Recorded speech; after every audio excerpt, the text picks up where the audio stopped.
স্বামীর নিঃস্বার্থ ত্যাগ, তবুও কি স্ত্রী সন্তানরা সত্যি খুশি? ঈদ মানে খুশি, ঈদ মানে পরিবারে আনন্দের জোয়ার। কিন্তু এই খুশির পেছনে কেউ কি খেয়াল রাখে সেই মানুষটির কথা, যিনি নিঃশব্দে ত্যাগ করে যান সারা জীবন?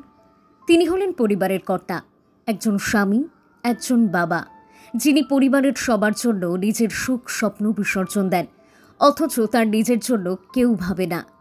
মোহাম্মদ ইকবাল হোসেন একজন বেসরকারি চাকরিজীবী। ছোটবেলা থেকে শিখেছেন পুরুষ মানেই ত্যাগ। ঈদ এলে আগে বাবা মায়ের জন্য উপহার কেনেন, এরপর স্ত্রী ও সন্তানদের জন্য। কোরবানির গরু কেনা, বাজার করা, নতুন পোশাকের খরচ, সবকিছুতেই তিনি থাকেন সবার আগে। কিন্তু নিজের জন্য? আমি কি করব নতুন কাপড় কিনে?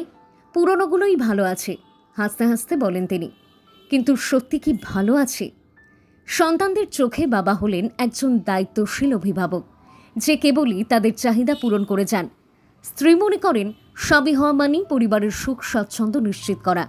কিন্তু কখনো কি কেউ ভাবেন এই মানুষটার নিজেরও কিছু চাওয়া পাওয়া থাকতে পারে?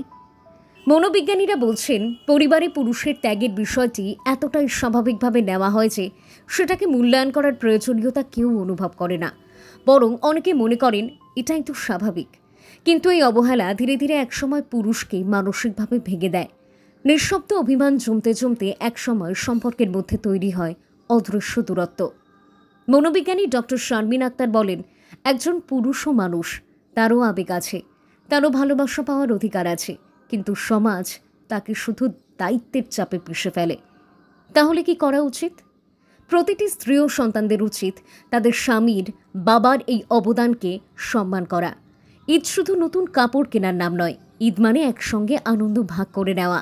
স্বামীদেরও ভালোবাসার প্রয়োজন আছে। ত্যাগ স্বীকার করলেই যে ভালোবাসা পাওয়া যাবে তা নয়। হয়তো নতুন পোশাক না কিনলেও এক কাপ চা হাতে দিয়ে বলা যেতে পারে, তুমি আমাদের জন্য যা করো আমরা সেটা বুঝি।